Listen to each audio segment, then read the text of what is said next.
a força e o valor de uma comunidade. Nós estamos estudando, passamos pelas as primeiras partes dessa série de mensagens, as 6 primeiras, e depois, nas 6 finais, ele categoriza em 3 tipos de solo. Ele fala sobre o solo da intimidade, onde nós vimos o capítulo 7 e 8. Depois ele fala sobre o solo do serviço, e vocês podem ver na tela. E o terceiro, que nós começamos hoje, o terceiro e último tipo de solo, é o solo da intimidade. Então, esses 3 tipos de solo não quer dizer que eu estou plantado em lugares diferentes.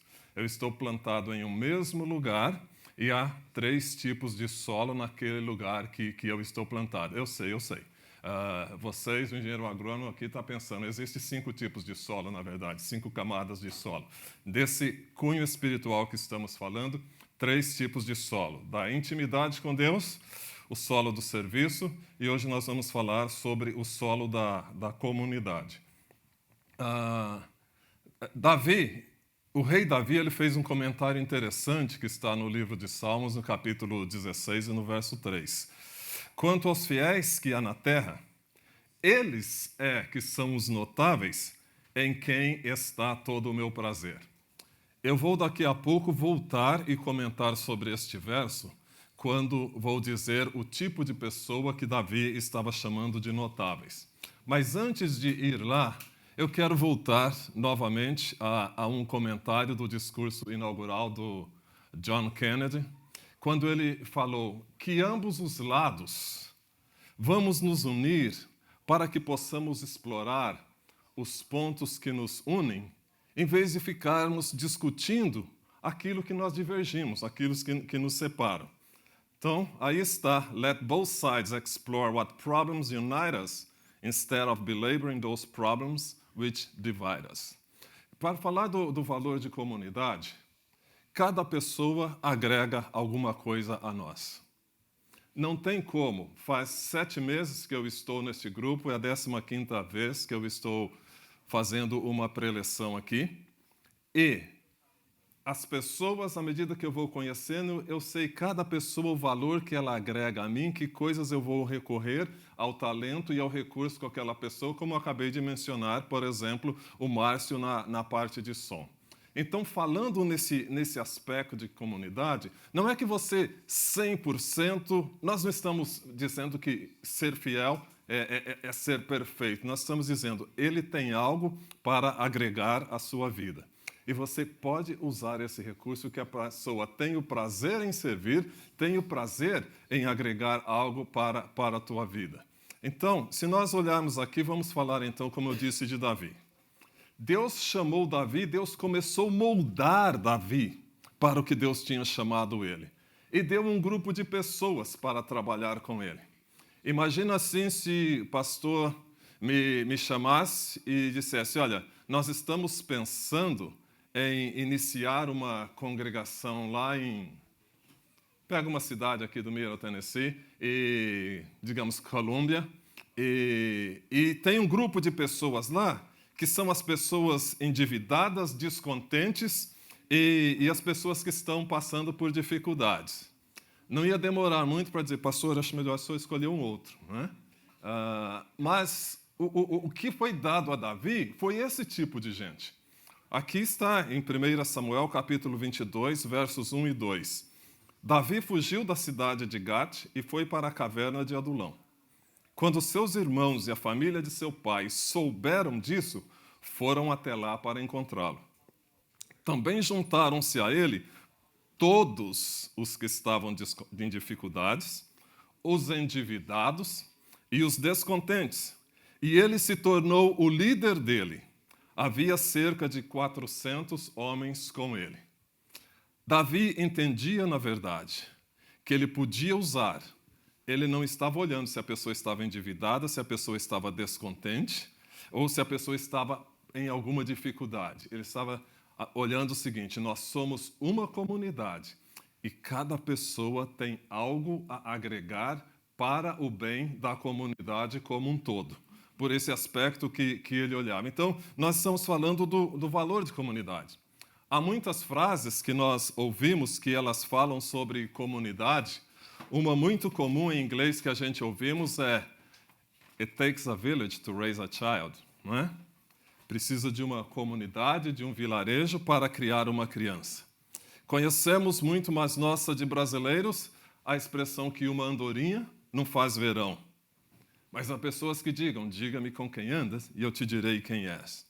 Então nós estamos falando nesse aspecto de tipo de solo e de comunidade como algo para desenvolvimento. E aí eu pergunto a você, na minha carreira profissional, de várias décadas que trabalhei, eu sempre olhava pelo aspecto do meu desenvolvimento e o desenvolvimento de pessoas. E nós estamos falando de nós como comunidade e de nós crescermos. Eu pergunto a você, se você estiver sendo o mentor, o coaching, seja coach o que chamam de uma pessoa, o que você faria para essa pessoa se você quer que a pessoa cresça? Te dá duas opções. Você daria para essa pessoa o receituário, as receitas, uma receita, aqui está a receita, ou você daria para a pessoa o menu? Você quer que a pessoa trabalhe, aprenda e faça. Então você vai dar a receita para ela. Você não vai dar o menu que ela vai escolher algo pronto para ser servida. Vai dar a oportunidade da pessoa ser servida. Então, Davi, ele tinha que trabalhar com o recurso que ele tinha. Mas ele via o bem em cada uma das pessoas. Ele poderia olhar em cada pessoa e começar a criar uma lista de por que esta pessoa A, a pessoa B, a C e a outra pessoa também não servia, porque essa pessoa tinha esse problema, esta tinha aquele outro problema. Ele estava olhando o bem que existia dentro de cada uma das pessoas. E existe o bem natural dentro de cada uma das pessoas. E um dos coachings que usei na minha carreira, ele dizia o seguinte: para você ir do ponto de mediocridade para o ponto de aceitável, é muito mais difícil do que você pegar algo que você é bom e ir para excelente. Então, o que isso quer dizer? Vamos pegar aquilo que fazemos bem, que é a nossa fortaleza, e usar para o bem desta comunidade como um todo. Então, Davi viu e entendeu o valor e a força que existia no suporte de uma comunidade. Mas quando nós começamos a falar em comunidade, há diferenças culturais. Não porque, digamos, todos viemos do Brasil, temos necessariamente a mesma cultura. O Brasil é uma nação com vários países dentro de si. Mas o que Benham fala em seu livro, ele menciona o caso de uma missionária, que esta missionária da Jocum, ela trabalhava lá na Escandinávia e ela tinha que ir para a América do Sul. E o que ela fez? Ela falou, bom, já que eu vou, aqui o pessoal é muito orientado para a tarefa, ter que terminar a tarefa, pontualidade, horário, eu vou terminar isto, porque de lá da América do Sul eu não vou conseguir fazer isto. E ele menciona a diferença cultural que existe entre um típico americano, por exemplo, ou uma pessoa do oeste, da parte oeste, contra uma pessoa da parte leste do planeta Terra, que ele fala, o nosso aprendizado para trabalho em grupo é muito mais difícil. Quando a empresa onde eu trabalhei me transferiu para os Estados Unidos, uma das coisas que me chocou quando eu cheguei, me chamaram para uma reunião com o presidente da companhia. E ele queria que eu trabalhasse junto com ele num programa que ele tinha estabelecido de dar um prêmio especial para trabalho em equipe, aonde se identificasse um projeto que uma equipe trabalhou em conjunto, se daria um prêmio para aquela equipe. E eu comecei a dar risada, mas alguém consegue fazer alguma coisa sozinho? Eu vim de uma cultura onde tudo se fazia em grupo. Ele falou, é exatamente por isso que eu te chamei. Porque você vem de uma cultura diferente e nós precisamos transportar e implementar aqui esta cultura de trabalhar em grupo. Os pais de crianças e de adolescentes, e eu passei por isto, eles crescem não só com 2 idiomas, mas com 2 culturas. Eles vivem numa cultura quando estão na escola, quando estão com os seus pares, vivem com uma outra cultura quando eles estão dentro de casa. São pessoas que vão ser mais flexíveis e com maior facilidade para conseguir sucesso profissional na vida, porque têm uma maior adaptabilidade a situações que sejam diferentes. Esta missionária da Jocum foi, então, se não me engano, da Noruega para a América Latina. E quando ela chegou na América Latina, a família que iria hospedá-la levou-a até um quarto e mostrou a cama que ela ia dormir, e ao lado da cama tinha um colchão no chão. E ela voltou para a família e falou, mas por que tem a cama com um colchão e tem esse outro colchão no chão? Aí falaram para ela, não, a gente achou que era uma coisa muito rude a gente deixar você nesse quarto dormindo sozinho. Então a gente chamou uma outra irmã que vai ficar ali naquele colchão no chão dormindo contigo.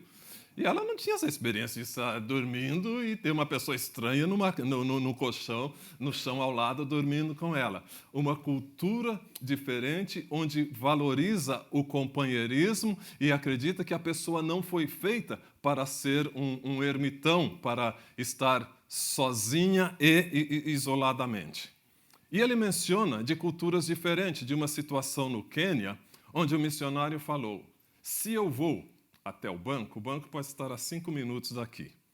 Mas eu não vou dizer que eu vou voltar em 15 minutos, porque é extremamente rude em nossa cultura se eu for até o banco, a hora que eu saio de casa, eu encontro uma pessoa que eu conheço e eu não parar e bater um papo com essa pessoa de pelo menos 15 minutos.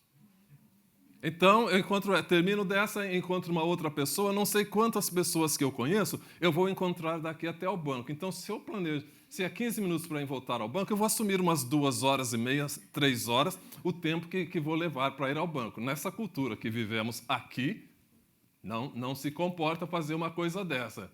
Porque aqui é assim, né? Hi, how are you doing? How's it going? E continua andando. Não para. Então, eu vi um vídeo uma vez, quando passei pelo treinamento transcultural, que o americano passava e falava, how's it going? E o latino começava a tentar explicar, a pessoa já tinha andado e ido embora. Porque o tempo é uma coisa que não está em disputa. Mas também ele menciona de algumas outras culturas onde não existe o pronome pessoal, o primeiro pronome pessoal. Então não existe, por exemplo, na nossa língua existe, tá, gente? Não existe meu iPad, é o nosso iPad. Estou falando da língua deles. Na nossa existe e esse é o meu iPad, só para que saibam. Okay? Então, ele fala dessas culturas diferentes.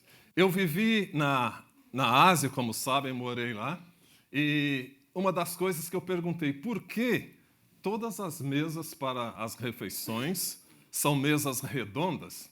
E no centro da mesa, me desculpem, que se souberem português me digam, quando se tem um nome específico para aquilo. Em inglês é Lazy Susan, aquela parte que fica no centro da mesa, que põe comida e que gira. Não é?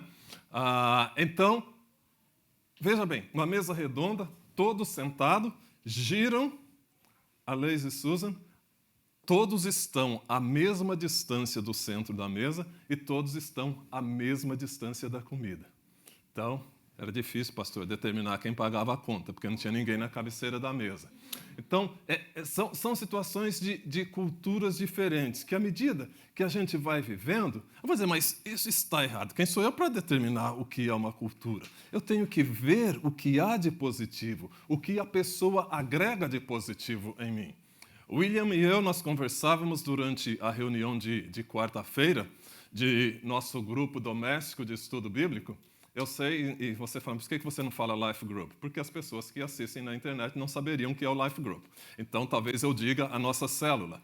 Nossa reunião de célula e conversava. Quando nós vamos, já passamos por 10 mensagens nesta série, essa é a 11ª, e nós comentávamos, não faz diferença quem é o preletor. Quem está entregando uma mensagem, porque a pessoa se dedicou, buscou a Deus, existe um conteúdo e todos estão com a mesma mentalidade, com o mesmo espírito de alcançar o que é o propósito de Deus através desta série de mensagens. Então, Jesus, vamos falar de Jesus e a comunidade. Jesus deu exemplos de comunidade. Quando Jesus, por exemplo, dizia, Jesus estava com os seus discípulos. Os discípulos de Jesus viviam em comunidade. Eles comiam juntos, eles moravam juntos, eles dormiam juntos, eles estudavam juntos com Jesus, mas também a Bíblia diz que Jesus se retirava para um lugar secreto, para um lugar isolado, onde ele ia ter o seu um-a-um com Deus. Então, ele tinha esse modelo híbrido. O meu um-a-um é o meu um-a-um, mas eu tenho o meu momento de comunidade, porque a comunidade me provê um suporte. Se o tempo permitisse, eu gostaria de mostrar a vocês um vídeo do que ocorre acho que é o Kruger Park, na África do Sul. Leões grandes, olhando os búfalos passarem. E só esperando, o búfalo fica mais para trás, e 3 leões correm, derrubam aquele búfalo, e começam a morder e vão matar aquele búfalo para almoço, né? Um dos búfalos olha e nesse momento tem um leão.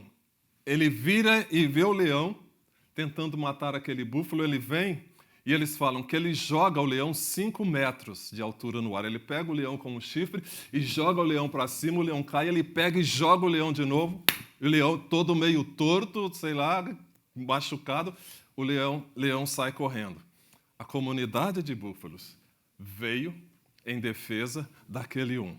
Então, existe valor em uma comunidade. Quando você está sentindo sozinho, não é uma coisa boa. Existe uma comunidade toda para te suportar, para orar e para te apoiar.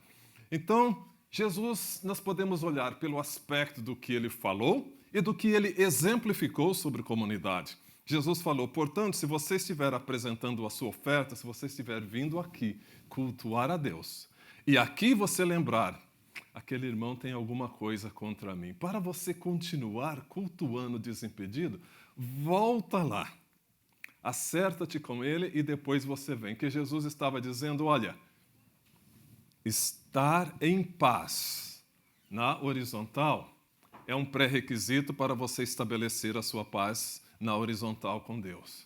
Volta lá e acerta. Mas ele não me pediu perdão. Veja bem, é ele que tem uma coisa contra você. Mas a Bíblia está pedindo que você vá até ele. Faça o papel de ser o mais forte. Faça o papel, como se diz em inglês, de ser o adulto na sala. De ir até lá e de alcançar esta pessoa. Então, talvez a oração sumo sacerdotal de Jesus seja a coisa mais importante. Eu sempre me referi a isso. Gente, é isso que Jesus orou a Deus por mim. Jesus estava orando, ele estava orando e pedindo a Deus que nós fôssemos um com ele.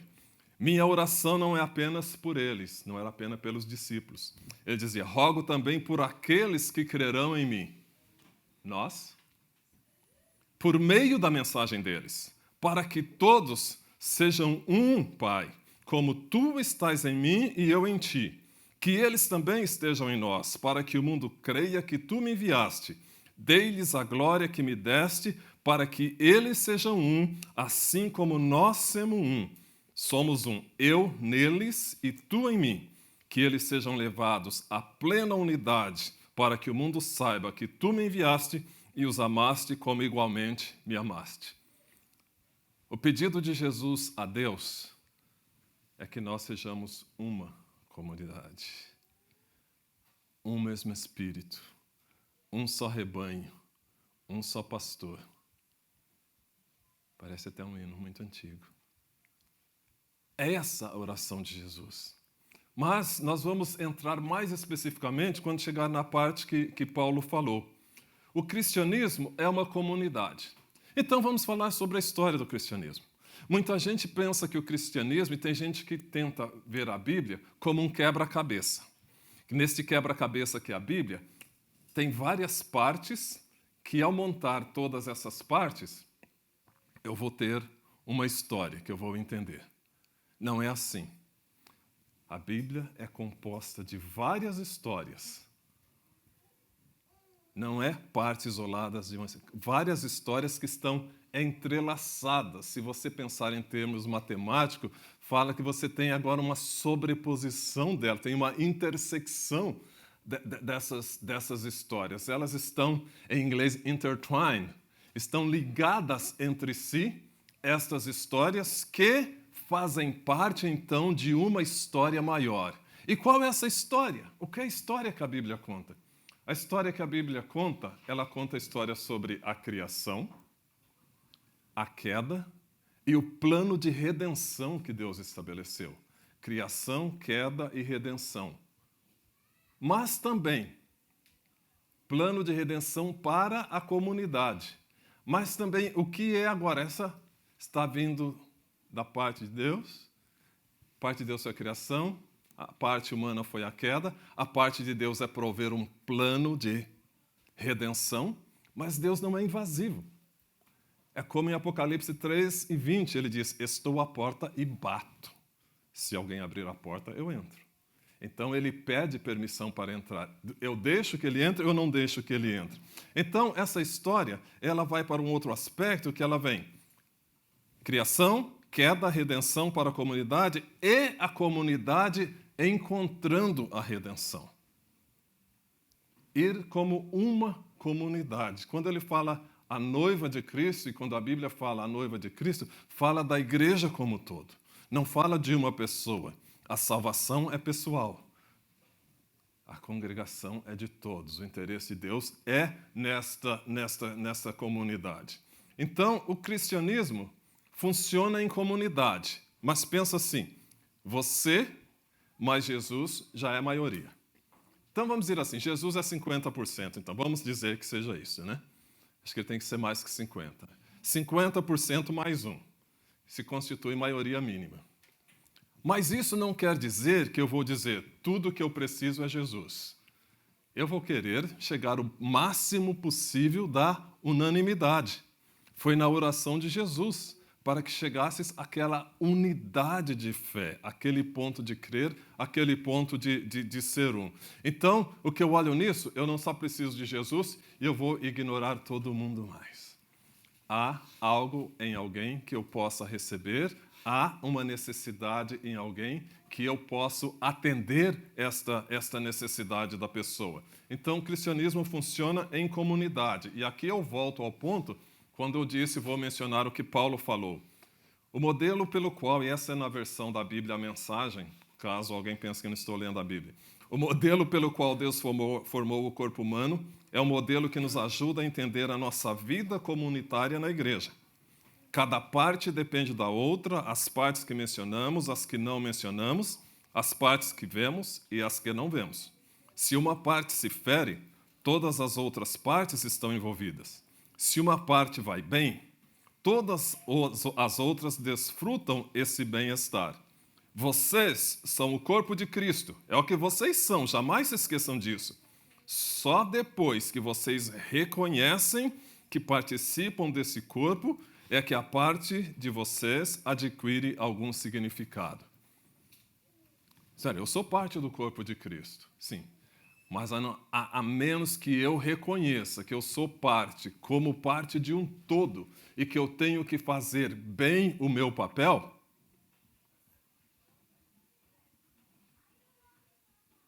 eu não estou pronto aqui para adquirir esse significado. Eu não estou pronto. Eu tenho que fazer o meu papel. Não é o bastante saber. Eu tenho que fazer aquilo que é o papel que Deus tem designado por mim. Então é como o corpo humano. Se eu machuco uma parte do meu pé, se eu corto o meu pé e de alguma forma eu tenho uma dificuldade para andar por aquele período de tempo, vão perceber pelo corpo todo, não somente pelo pé. Há outras partes que são afetadas. Então, nós precisamos do corpo como um todo funcionando. Então, nós crescemos no contexto de comunidade. Por isso que eu falei, você dá o menu ou você dá a receita para uma pessoa que quer crescer?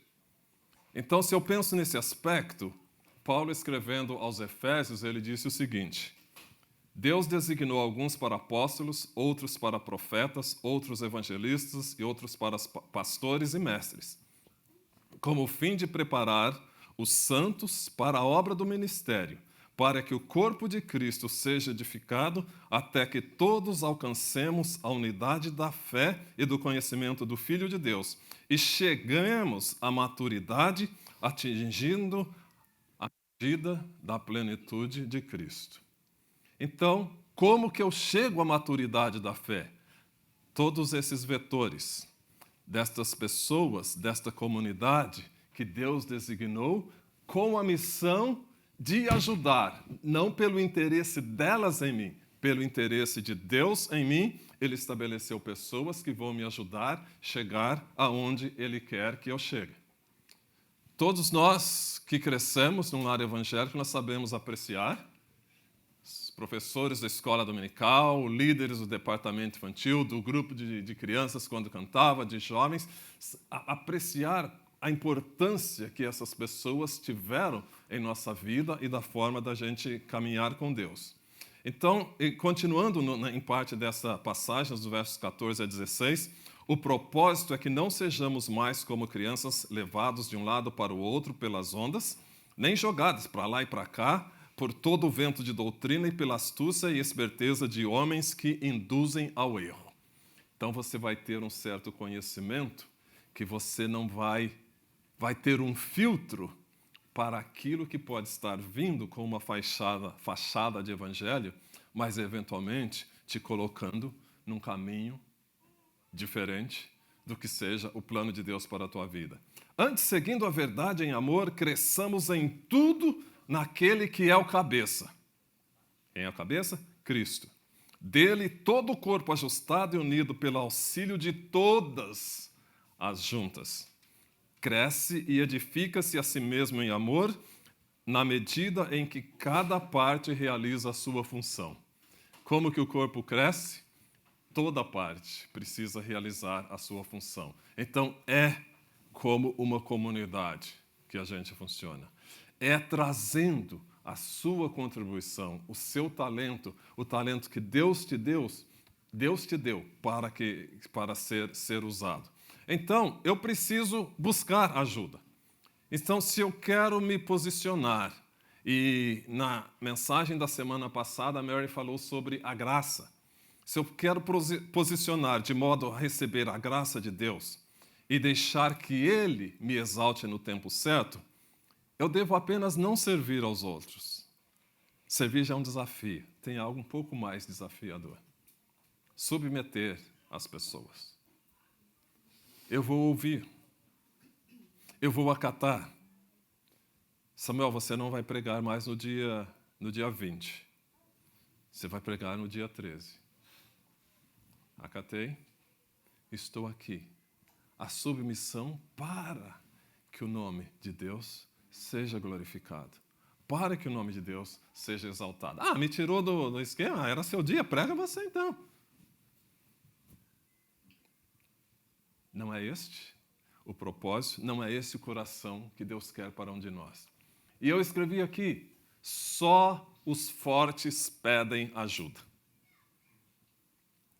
Há 2 meses de completar 4 anos de aposentado, eu tenho ex-colegas de trabalho, porque não trabalho mais na firma, que me procuram, chame de mentor, de coaching, e eu vejo como essas pessoas, em relação aos seus pares, estão crescendo muito mais rapidamente.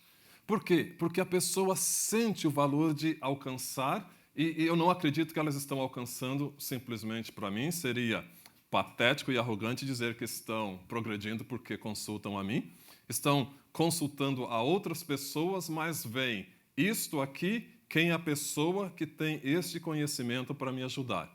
Esta pessoa aqui. Estão recorrendo a outras pessoas, a outros meios, para o quê? Para se desenvolverem e para crescer. E eu vejo, estão crescendo, estão avançando, porque são pessoas fortes.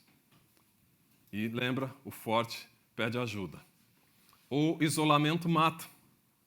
O isolamento ele pode levar para doença mental, ele pode levar para a depressão, porque dia 27 de setembro nós tivemos aqui um seminário sobre relacionamento e falamos sobre isso.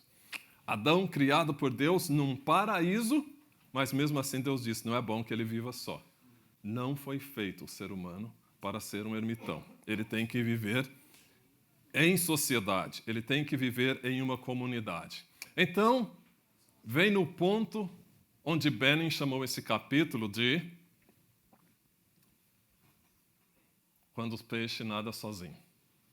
Ele menciona que, recém-formado do seminário, ele aceitou uma posição numa igreja como pastor de jovens e não teve coaching, mentor, o que era para ele fazer, ele sentava no escritório e ficava entediado. Para ajudar no tédio, a combater o tédio, ele foi e comprou um aquário com 2 peixes grandes. Ele falou, aqueles peixes eram ainda mais entediantes do que o trabalho dele. Estava ficando mais entediado com esses peixes. Ele voltou no lugar onde ele comprou os peixes e falou para ele, então compra aqui esses peixes menores, e comprou 10 deles. Ele falou, mas eu tenho 2 peixes grandes no aquário, eles não vão comer. Ele falou, não, de jeito nenhum, não são peixes assassinos, nem nada disso. E comprou os 10 peixes pequenos. Estava lá, esses pequenos eram dinâmicos, resolvendo o problema do tédio dele, né? Não, Pablo, como líder dos jovens, não pensa que o negócio é só ter um aquário e ficar olhando os peixinhos lá, não. Ele pegou e notou que um peixe estava nadando sozinho dos 10 pequenos. E nadando sozinho, no dia seguinte ele notou que só tinha 9 pequenos. Passaram-se alguns dias, ele notou que dos 9 pequenos, um estava nadando sozinho. 2 dias depois, só tinha 8 dos pequenos. E fiquei um pouco entediado, até pensei em ligar para o Ben e perguntar por que ele não tirou os peixes grandes de lá. Mas foi até o último peixe pequeno ser comido pelo peixe grande. E sempre era esta a dinâmica. O peixe que saía do bando e começava a nadar sozinho, ele acabava sendo devorado pelo peixe grande. Saiu da comunidade. E eu gosto, na língua inglesa, o coletivo para peixe é um só, que é cardume.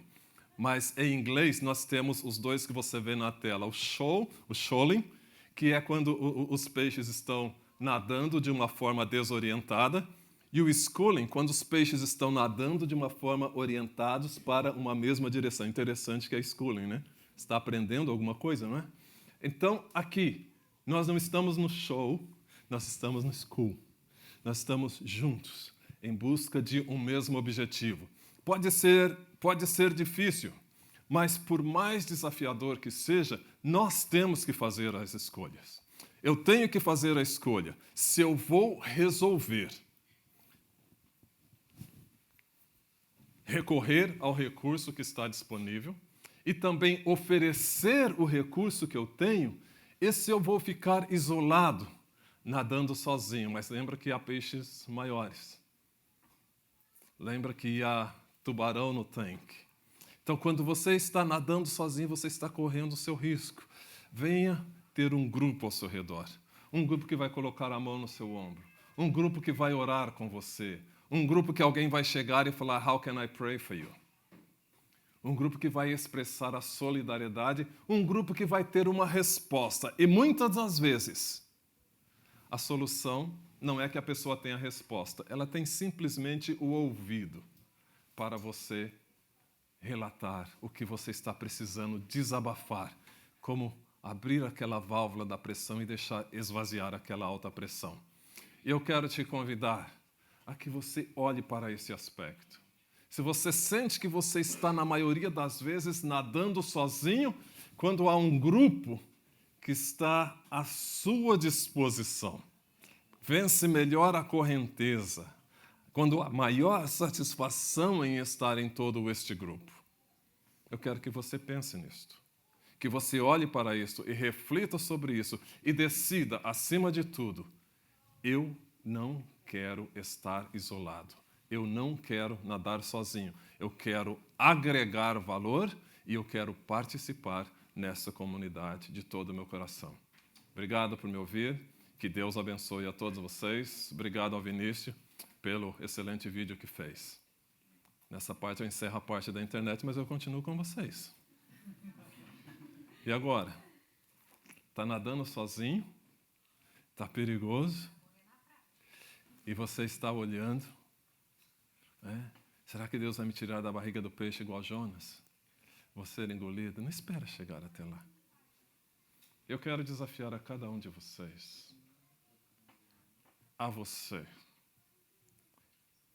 procurar uma pessoa daqui da igreja e falar para essa pessoa, como que eu posso orar por você?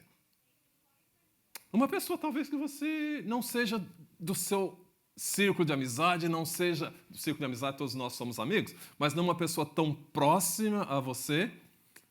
Mas ir até essa pessoa com quem você conversou algumas vezes, talvez só cumprimentou, e perguntar, como que eu posso orar por você? E não só ter a curiosidade, mas só pergunte se você realmente for orar por esta pessoa.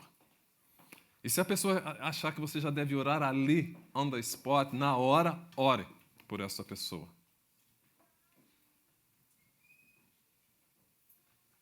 A oração de Jesus, para que nós sejamos um. Vamos ser um. Vamos fazer Jesus alegre. Quando Jesus está alegre, vem muita bênção para este lugar. Deus abençoe a todos. Muito obrigado.